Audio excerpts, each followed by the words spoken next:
아합이 왕이 되고 나서 그 엘리야의 이야기가 시작되고 있죠.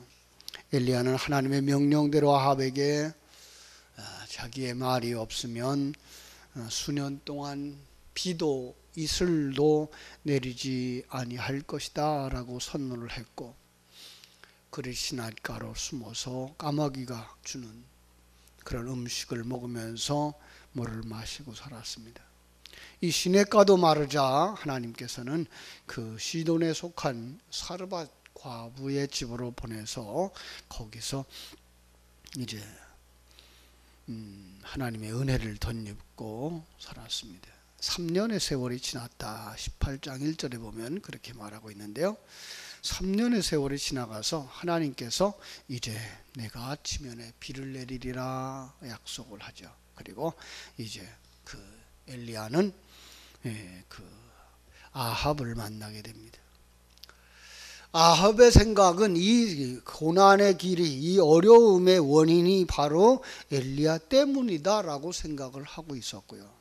그러나 엘리야는 아니라고, 그죠? 18절에 보면 내가 이스라엘 괴롭게 한 것이 아니라 당신과 당신의 아버지의 집이 괴롭게 하였으니 이는 여호와의 명령을 버렸고 당신이 바알들을 섬겼기 때문이다 라고 이야기를 합니다. 그렇습니다.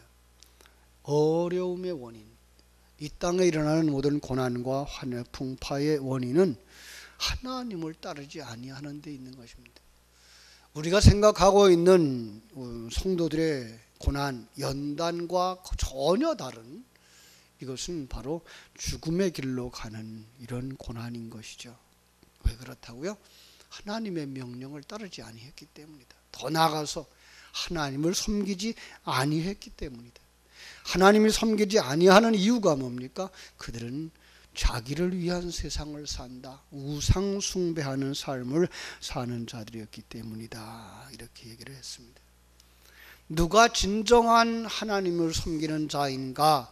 우리 한번 보자 라고 해서 바알 선지자들과 아세라 선지자들을 이제 갈멜산으로 모으죠. 그리고 거기서 이제 제단을 쌓고 어떤 신이 응답하시는가 우리 보여줌으로 말미암아서 정말 백성들을 참 신을 따르게 하자라고 이야기를 합니다.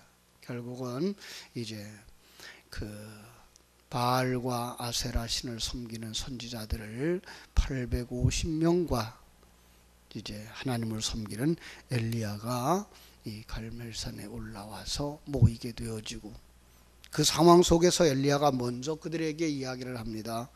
바알의 선지자들을 당신들이 더 많으니까 먼저 송아지를 택하고 그리고 불을 내려서 그 제물이 연락되게 하라라고 얘기를 합니다. 그런데 그들이 아침부터 뛰어도 아침부터 응답을 원하고 그들이 간구해도, 그죠? 그래서 26절에서 본 것처럼 바알이여 우리에게 응답하소서. 그러나 아무 소리도 없고 소리를 질러도 대답이 없고, 그죠? 그들이 제단 주위에 뛰놀면서 뛰어다니면서, 그죠? 아무리 그들은 몸을 해하기까지 28절에 보니까 피가 흐르도록까지 자해하면서까지 그들은 신의 응답을 기다렸지만 아무런 응답이 없었습니다. 여기서 우리는 참으로 우리의 그 신앙 행위, 종교 행위가 하나님의 말씀에 근거한 것인가 아니면 우리 열심에 의한 것인가를 살펴볼 수 있어야 할 것입니다. 하나님께서 원하시는 것은 우리의 열심이나 우리의 방법이 아니라 하나님의 방법이라고 하는 걸 여기서 우리에게 알게 합니다. 엘리야가 30절에 보면 모든 백성들을 향해서 내게로 가까이 오라 라고 이야기를 합니다. 그리고 백성이 이제 다 가까이 갑니다. 바알의 제단 곁에 있었던 백성들이 모두 다 이제 엘리야가 쌓은 제단 곁으로 오는데, 그 제단을 어떻게 쌓았습니까? 31절에 보니까 야곱의 아들의 지파의 수요를 따라서 엘리야가 돌 12개를 쌓았다. 돌을 12개 쌓았습니다. 그 그림을 한번 여러분 상상해 보십시오. 그리고 돌 위에다가 나무를 올려놓습니다. 그죠? 그리고 그 위에다가 송아지를 각을 떠서 올려놓습니다. 그리고 주변에 또랑을 만들고 거기다가 물을 갖다 붓게 만드는데 그 물도 이제 12통이 들어가죠. 4통씩 물을 갖다가 3번 부었습니다. 12입니다. 자, 맨 꼭대기에는 재물이 있고요. 그 재물이 나무 위에 올라가 있습니다. 그런데 그 나무와 재물이 12돌을 품고 있는 그림입니다. 그리고 거기에는 물이 부어졌습니다. 많은 사람들이 이야기합니다. 그렇게 많은 물을 어디서 가져왔을까? 그런가 하면 어떤 사람들은 얘기합니다. 그런 물을 거기다가 부을까? 지금 목이 말라서 가물어서 기근이라서 모두 다 목말라 하고 있는데 그 물을 거기다 낭비하는 것 아닌가? 이런 얘기를 합니다. 그러나 이것은 굉장히 상징성이 있는 것이고요. 이것은 하나님의 그 제단, 하나님의 그 응답받는 제사를 우리에게 가르쳐 주는 것입니다. 그렇습니다. 이것은 누가 응답받는, 어떤 제물만 백성들을 구원할 수 있으며 어떤 제물만, 어떤 제사만 하나님이 연락하시는가를 우리에게 보여주는 것입니다. 모든 성경에 있는 제사들의 기본이 되는 제사이기도 합니다. 창세기에 나오는 아벨의 제사도 마찬가지고요. 다윗의 제사도 마찬가지고요.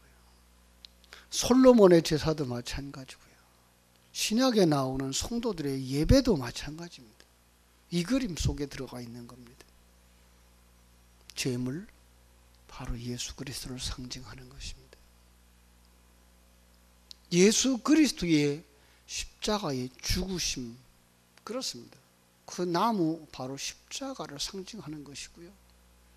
더 나아가서 12돌, 바로 하나님의 백성들을 품으신 것입니다. 그리고 그 위에 부어지는 물, 진리입니다.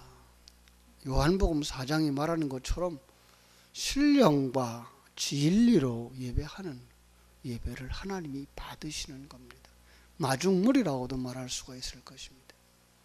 그리고 하나님 앞에 겸손하게 엎드려 하나님의 뜻대로 이루어지기를 원합니다. 하나님 응답해 주시기를 원합니다. 라고 조아릴 때 하나님께서 응답해 주시는 것입니다. 오늘날 교회들이, 그리고 오늘날 성도들이 상당히 많이 굳어져 가고 상당히 많이 종교적으로 변해져 가고 있어서 예배에 여러 가지 형태들이 가미되어져 가고 있습니다.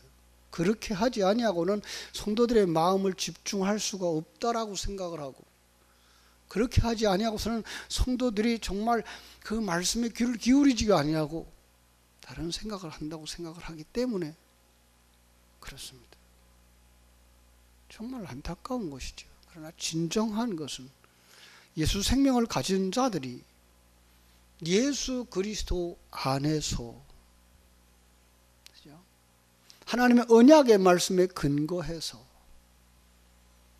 하나님의 약속을 따라 예배할 때 요한복음 4장 24절이 말씀하는 것처럼 신령과 진리로 예배할 수 있어야 하나님이 기뻐 받으시는 예배가 된다는 사실을 여기서 가르쳐주고 있는 것을 보게 됩니다. 그렇습니다. 하나님은 오늘도 우리에게 이러한 예배를 원합니다. 나를 위한 예배도 아니고요, 자기 광란에 춤추는 것도 아니고요, 그저 소리를 지른다고만 되어지는 것도 아니고요, 자해하는 모습들, 그죠? 그것만 가지고도 예배가 되어지는 것은 아닙니다. 정녕 우리가 예수 안에 있을 때, 왜 예수 그리스도가 이 땅에 오셔야만 됐는지, 우리는 성탄의 이 절기를 맞이해서 예수가 오지 않으면 안 될 수밖에 없었던 그 상황들, 죽을 수밖에 없었던 죄인의 모습들, 거기서부터 신앙생활은 출발하는 겁니다. 그걸 깨달아 아는 데서부터 시작되는 겁니다. 그렇구나, 내가 죄인이었구나. 하나님을 반역한 죄인, 아버지 집을 떠난 탕자, 신랑 되신 예수 그리스도의 품을 떠나버린 고멜과 같은 존재구나. 정말로 내 안에 성령을 모시고 깨끗한 성전으로 완성되어져야 될 내 몸이 요한복음 2장에 나오는 예수님이 성전에 들어가시자 장사꾼의 소굴이 되어버렸어요. 이 사람도 장사하는 생각, 저 사람도 장사하는 생각, 신앙생활 자체를 하나님과 거래하고 있는 모습들로 변질됐다는 얘기죠. 우린 거기서 머물러 있어서는 안 됩니다. 그것들을 정결하게 할 수 있어야 됩니다. 어떤 면에서 하박국 선지자의 이야기처럼 수년 내에 부흥케 하옵소서. 이 부흥은 헐고 다시 짓는 겁니다.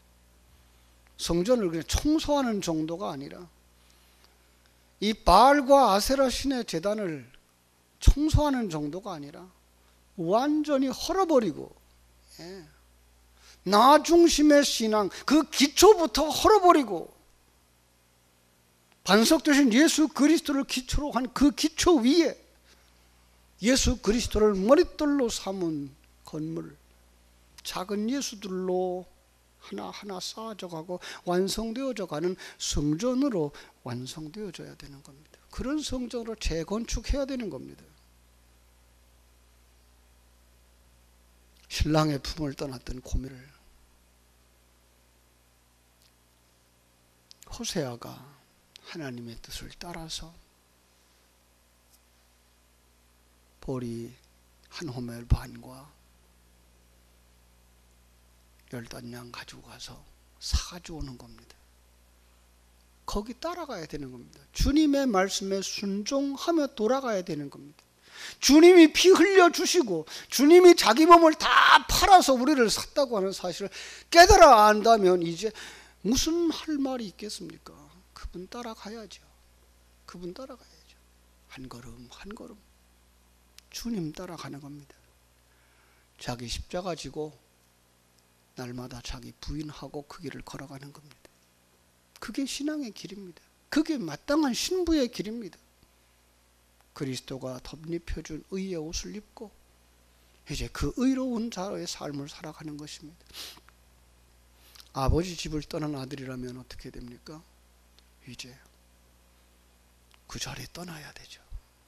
본토 친척 아비 집을 떠나듯이 돼지우리간에서 떠나야죠. 돼지처럼 살던 인생들, 자기만 생각하고 자기의 욕심만 부리고 자기만 살찌우려고 살았던 돼지 같은 자리에서 일어나서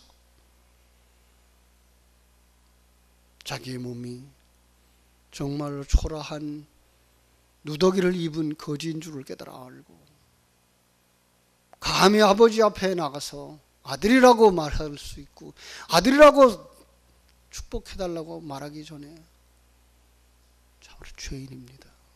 내가 아버지 앞에 큰 죄를 졌습니다. 그저 종으로만 삼아주셔도 내가 아버지 집에만 머물게 해주신다면 나 이제 아버지 집 떠나지 않겠습니다 라고 하는 고백과 함께 아버지의 집으로 돌아가야 되지 않겠습니까? 하나님이 원하시는 건 그것입니다. 바로 예수 그리스도 안에 담아준 그 진리, 예수 그리스도가 왜 오셨는지 아느냐, 예수 그리스도가 어떻게 살았는지 알지 않느냐, 예수 그리스도가 어떻게 죽었는지 알지 않느냐, 그 길을 따라갈 때 우리의 예배가 진정한 예배가 되어지고 하나님 기뻐 받으시는 예배가 되어지고 그 위에 한없는 하늘에서의 단비를 내려서 정말로 이른 비와 늦은 비를 공급해 주심으로 말미암아 우리가 이 땅에서 열매되어져 천국에 올라가게 될 줄로 믿습니다.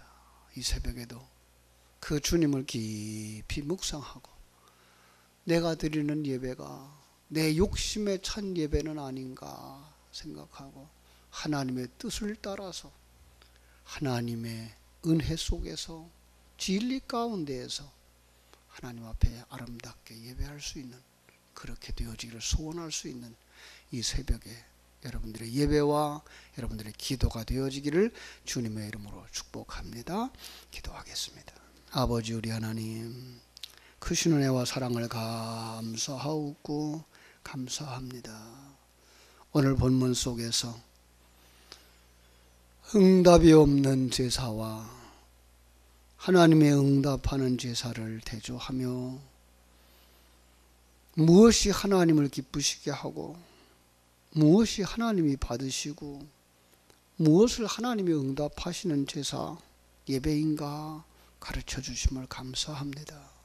예, 보여주셨사오니 우리가 그 말씀 따라 살게 하여 주시고 그 은혜 따라 살게 해 주시고 그저 성탄절 연말 연시가 그저 흥청망청한 이러한 시기가 아니라 다시 한번 지금까지 살아온 우리의 삶에 어떤 열매가 있는가를 점검해보고 금년 한 해 동안 나는 어떤 예배를 드렸는가, 어떤 모습으로 살아왔는가 점검해보고 주님의 은혜를 구하며 바른 예배를 구하고 하나님의 사람으로 설 수 있고 하나님이 기뻐 받으시며 응답할 만한 예배자의 모습으로 서고 있는지 점검해 가면서 또 새로운 한 해를 맞이할 수 있도록